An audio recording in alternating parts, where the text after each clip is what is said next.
Namaskar, good morning. This is Eng Suraj Singh in Bharat. In continuation to my series about building practice, civil engineering building practice, I shall like to start with now simple discussion to share with you regarding geotechnical investigations, that is called soil investigation or soil exploration for the buildings foundations.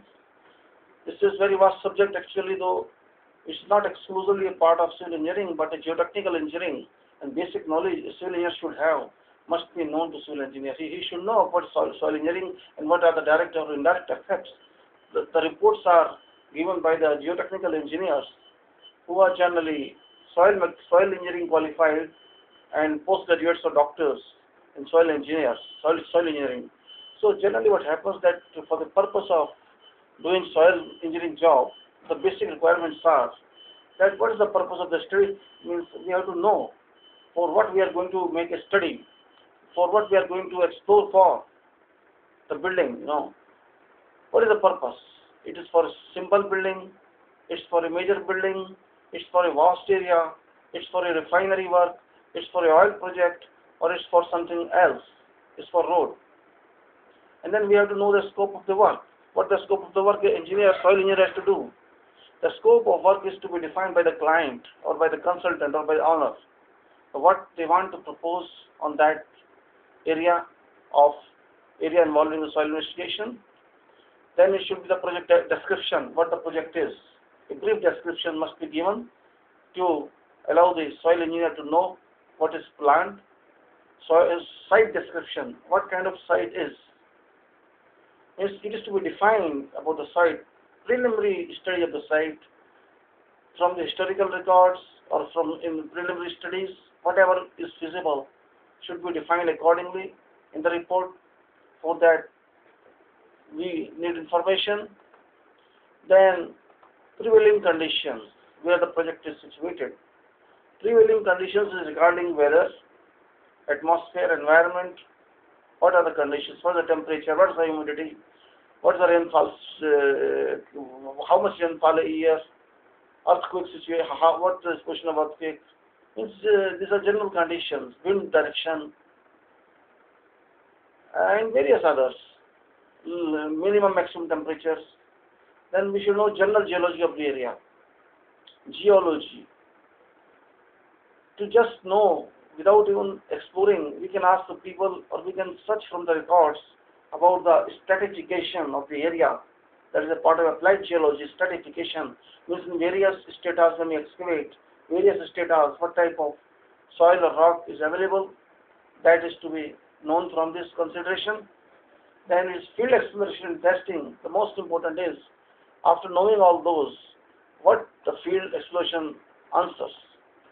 How the field is explored. Field exploration is very easy. We can say it by drilling. By drilling and taking samples from the boreholes. When you drill something, it's called boreholes. And we have to extract samples from the boreholes. And then we have to do testing in the laboratory from the samples of these boreholes. That's field testing as well as laboratory testing. So drilling is one activity, while field testing in boreholes is another activity.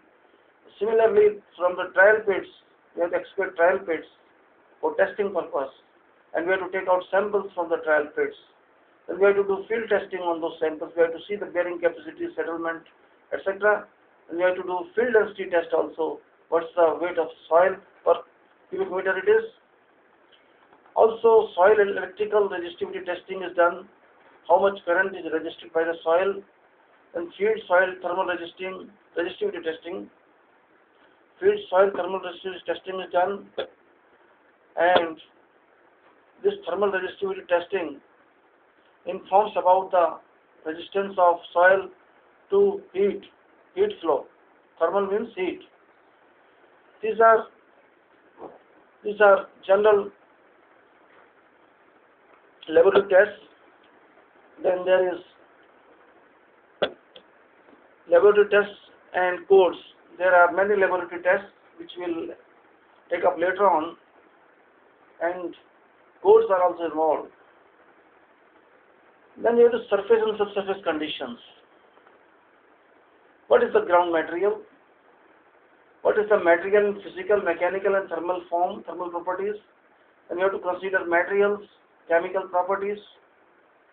For example, we have to include in material chemical properties which are very important from similarity viewpoints: sulfate contents, chloride contents, other chemical contents, oil and grease and hydrocarbons, pH value, groundwater and cavities. General discussion for the choice of the suitable foundations. We have to, after going through all these reports, we have to see about the footing on sand, footings. What is the general of the footings? Considerations of the settlement we have to take into our account. Considerations of bearing capacity we have to take in our account. And after all these considerations, what type of foundation should be recommended or designed or taken into consideration too? After that, we have to conclude and recommend the depth of foundation and its types, whatever type of structure it is, based on the bearing capacity, allowable bearing capacity, foundation settlement, soil design parameters, foundation subject to vibrations. We have to declare all these parameters.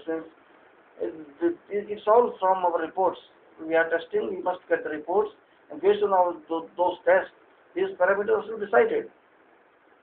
General consideration in designing dynamic basis, etc.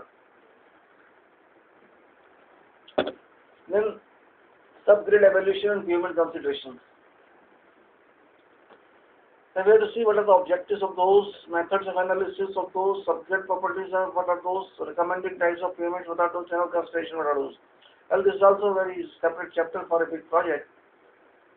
Then in addition to those which I just explained, earth pressure parameters have to be decided. Earth pressure parameters which are very important. Then site preparation, clearing and grading, etc. are to be decided. About cut, fill and slopes protection, monitoring, etc. we have to decide. Earth dikes and berms, about drainage, about dewatering, excavation method and excavability, excavation site slopes or lateral support system, etc. Then backfill, material and compaction criteria we have to recommend. Structural fill, general fill, these are very important terms. Borrow sources we have to decide. Soil resistivity and corrosivity we have to decide. Foundation concrete we have to decide.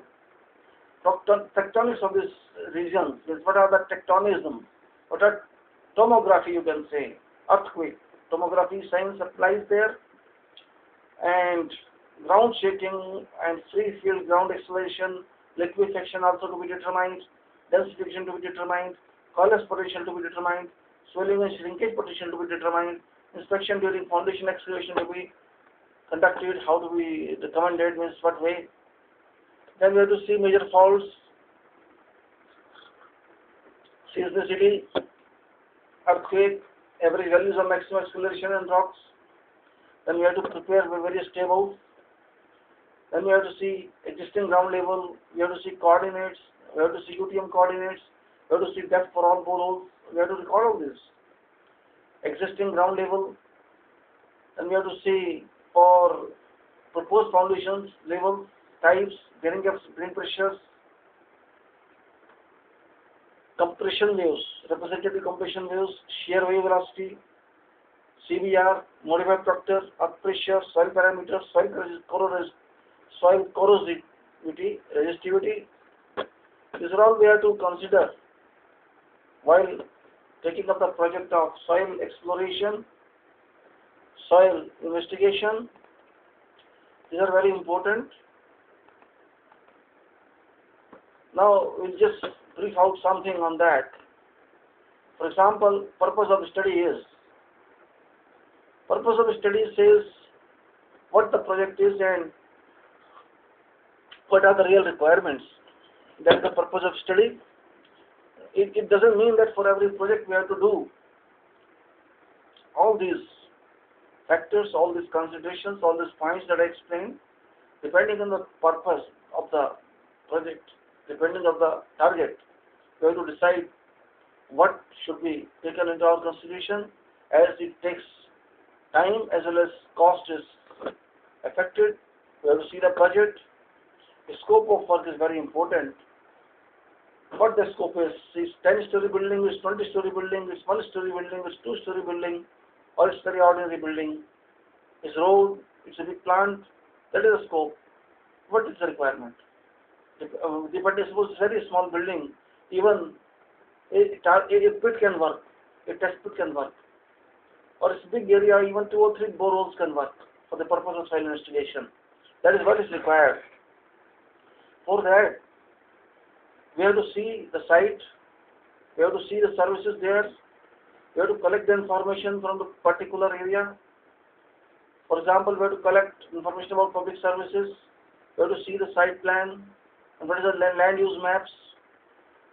We have to go to the site to inspect, to collect more and more information about the land use, what is the surface topography, what are the geological features, and what is the drainage, and how the rain affects the site.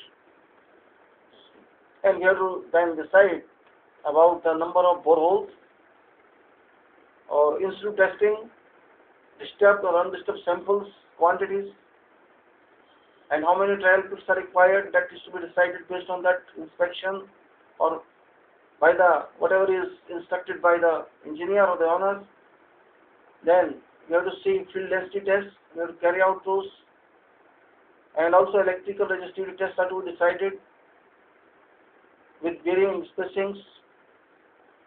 Then other tests such as thermal resistivity tests and also physical, mechanical, thermal and chemical laboratory testing.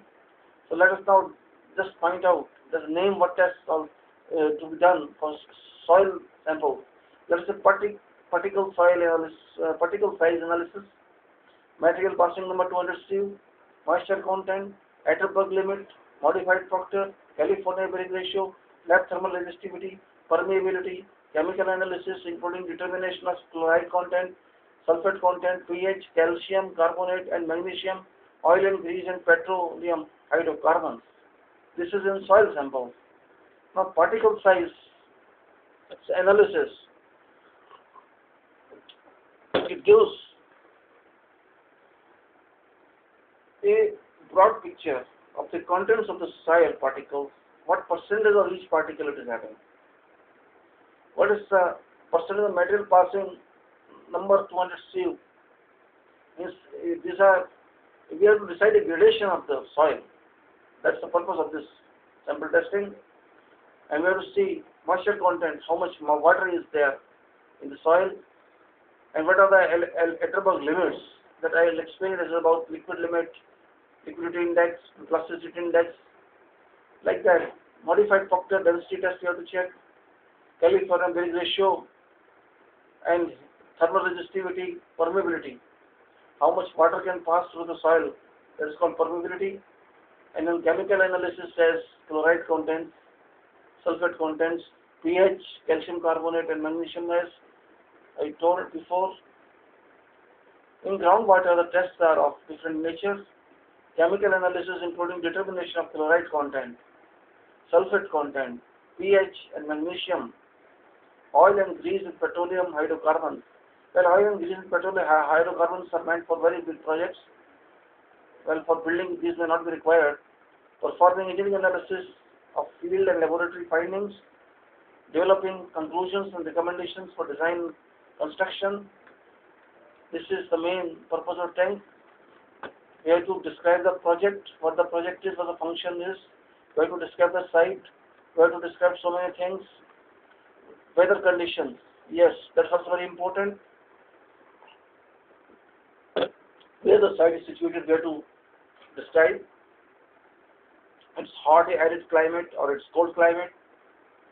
Hot arid climate means where evaporation exceeds precipitation, such as rainfall and dew-fall. Hot is hot means there are many other factors. This produces hot characteristics, hot desert terrains. Average rainfall may be very small, very few centimeters, rarely, seasonally.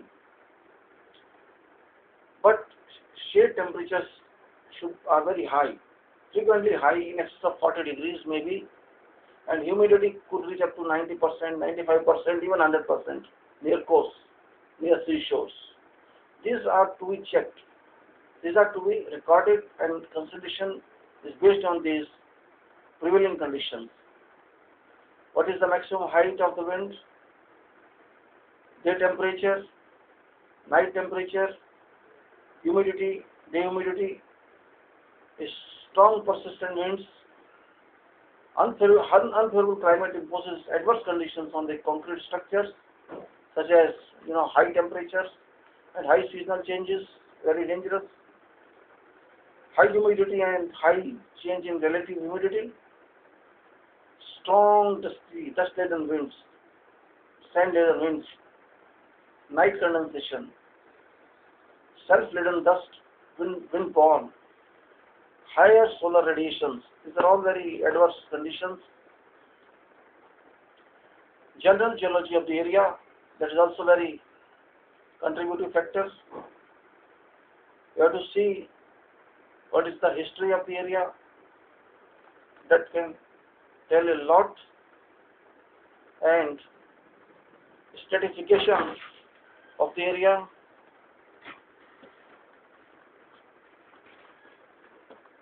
This shall provide lot of information. Field exploration. Field exploration requires drilling, and drilling shall be carried out at various locations depending on the size of the project. Number of the boreholes are to be decided, and all boreholes are drilled and samples are taken.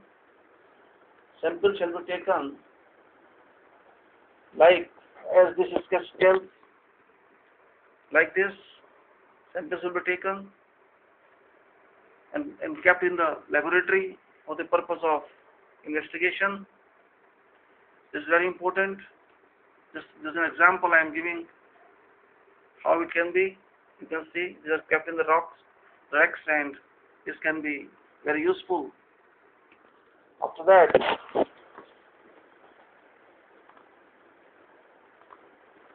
these boreholes shall be given locations. First of all, their coordinates will be recorded. Levels will be recorded. Levels of the existing ground. To what depth these have been drilled shall also be recorded. This gives detailed information. Existing ground levels and drilling depth and existing levels are different items.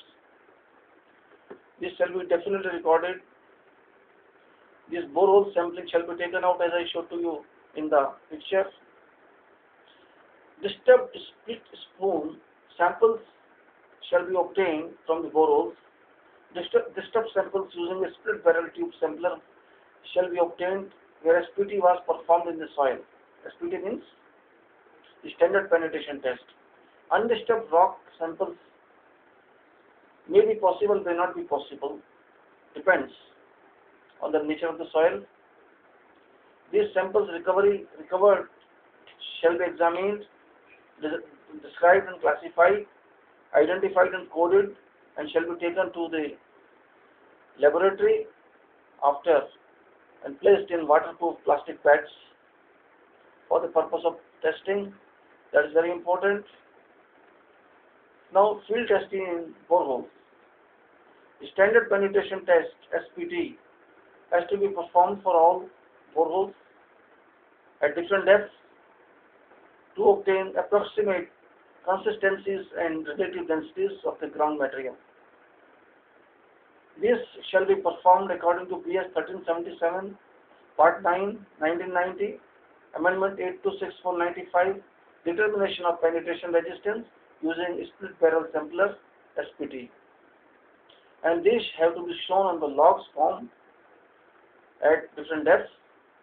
This standard penetration test shall be defined on that page, and then excavation of trial pits.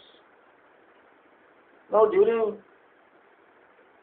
exploration, soil investigation, trial pits should be excavated to a depth of 1.5 meters below existing ground surface, and bearing capacity is to be checked there.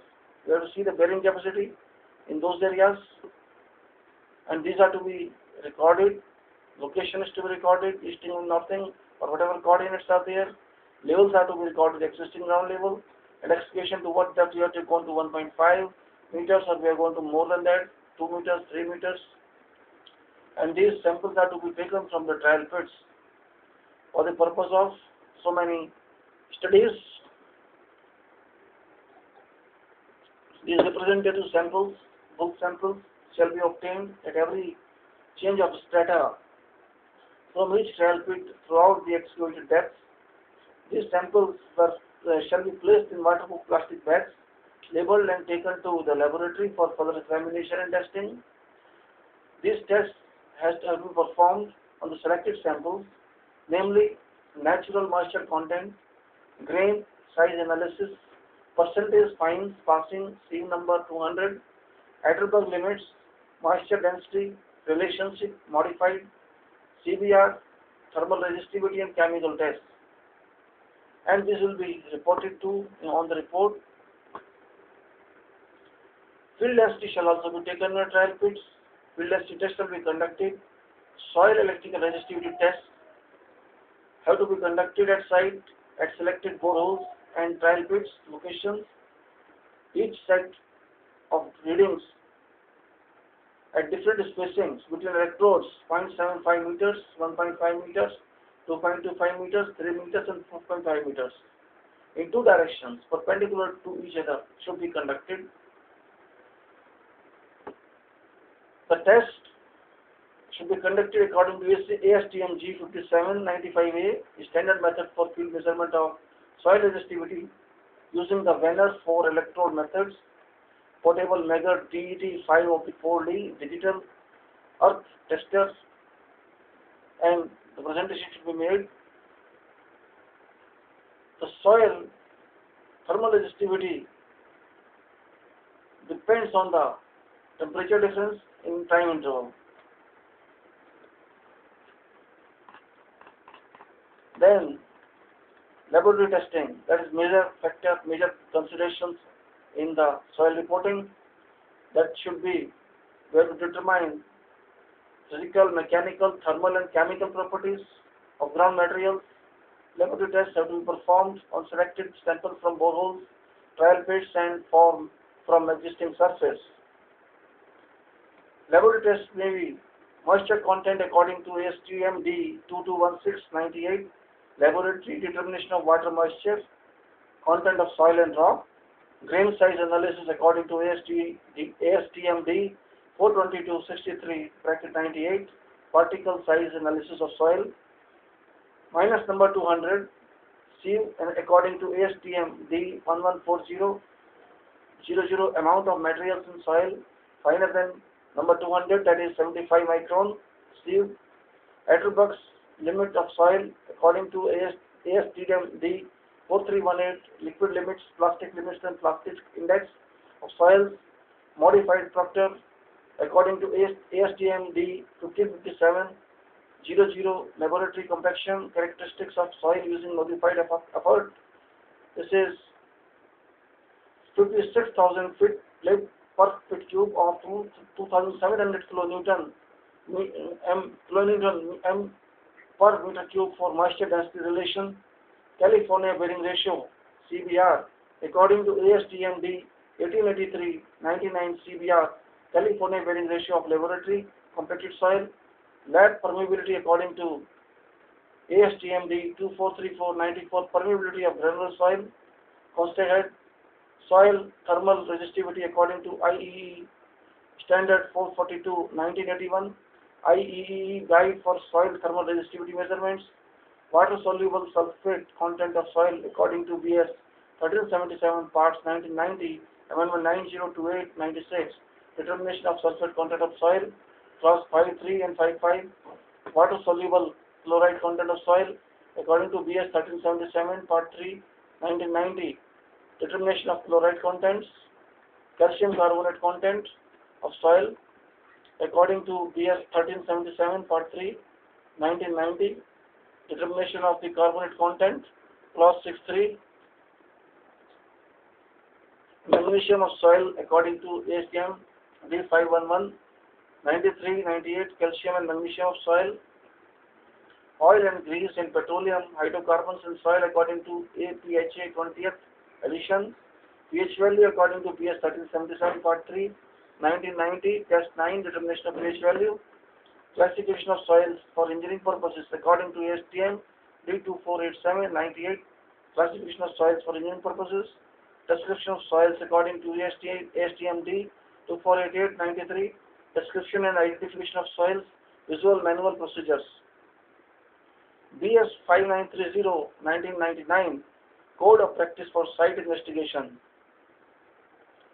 And these are certain references that have been spoken just for the purpose of indicative information, but necessarily these are not the updated one.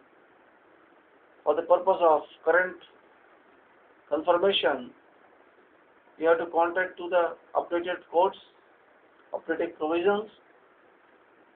Then we have to go to surface and subsurface conditions. These are very important, surface and subsurface conditions.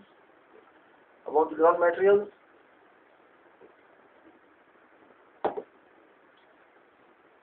we have to see these boreholes, what they are telling, what they tell, similarities or continuities, and we have to see general subsurface profiles. We have to consider material physical, mechanical, thermal properties, and we have to consider material chemical properties, sulfate contents, chloride contents, other chemical contents, oil and grease and hydrocarbons, pH value, groundwater cavities, and then we have to resort to general discussion for the choice of suitable foundations. This is very important criteria, suitable foundations, because in designing foundations, the engineer must satisfy two independent requirements: foundation stability requirement, which must be met simultaneously. Adequate safety against shear failure within the soil mass is a big consideration. Working load should not exceed the allowable bearing capacity of the soil being built upon, while maximum and differential settlements of the soil under any part of the foundation must be constrained to the safe and tolerable limits. These considerations are very important from civil engineering and structural engineering point of view, because these affects the building strength, building stability. Then say example is putting on sand. Putting on sand. Let us consider this, which is very important. Putting on sand. The sand is underlain by sand. Say, choice of foundation depends primarily on the relative density of the sand, which shall depend upon that, and on the position of water table. The relative density determines the bearing capacity and settlement, whereas the position of the water table has an appreciable influences on the bearing capacity and settlement. This is general consideration. Then this is consideration of settlement now. Now, unlike cohesive soils, settlement in cohesionless soils takes place during the initial application of foundation loads. It's time independent, and as in most cases, the governing factor in selecting design soil pressures. A 1-inch maximum limit of settlement in buildings is generally adopted on the premise that if the maximum settlement is restricted to this amount, the differential settlements among the footings of a given building would be within tolerable limits. A relationship was developed as early as in 1948 by Tarjani and Peck between soil pressure to produce a given settlement, that is 1 inch or 25 mm, and the N value from the standard penetration test on the base of general knowledge of loads. Settlement and values of various sand supporting footings have to be charted out. And then consideration of bearing capacities. After driving the ultimate bearing capacity from the test, and after deciding what should be the factor of safety to be applied onto this ultimate bearing capacity, it could be 3, it could be 4, it could be 5. depending on the experience of the engineer as well as on the recommendations of the code, it can be generally 3 to 5. Mostly it is 3 in rocks, in sands, but in clay soils it should be taken 4 or 5, which is very reasonable. After applying bearing capacity factor to ultimate bearing capacity, safe bearing capacity can be reached, and that should be used for the purpose of deciding the area of the foundation. But that is not enough, because simply bearing capacity is not sufficient. Settlement is also to be considered. And then the type of foundation is to be decided. Actually, no completely adequate vigorous theory exists for calculating the ultimate capacity of footings. However, satisfactory approximate solutions have been obtained on the basis of vigorous simplifying assumptions. In 1948, Tajagi and in 1955, Mayerhoff demonstrated that the bearing capacity of footings is derived from two sources: a frictional resistance due to the weight of the sand below the level of the footing, and a frictional resistance due to the weight of the surrounding surcharge of backfill. The unit weight of the sand is in itself not an important variable in the determination of bearing capacity of a footing. However, if the sand is located below the free water surface, only its submerged weight is effective in producing friction, and therefore the position of the water table is with outstanding practical importance in establishing the bearing capacity of footing on sand, and the bearing capacity is also greatly influenced by the relative density. The bearing solutions tried show that the ultimate bearing capacity of the footing on the sand depends mainly on 4 variables: the position of the water table, the relative density of the sand, the width of the footing, and the depth of the surcharge surrounding footing. And a relationship between the n value from that standard penetration test and bearing capacity has to be established. However, that will be approximate only. Then choice of the type of foundation. After getting that, we have to decide the choice of particular type of foundation depends upon the character of the soil, the presence of groundwater at the site, the magnitude of the imposed loads, and the project characteristics. One has to choose the type of foundation which is not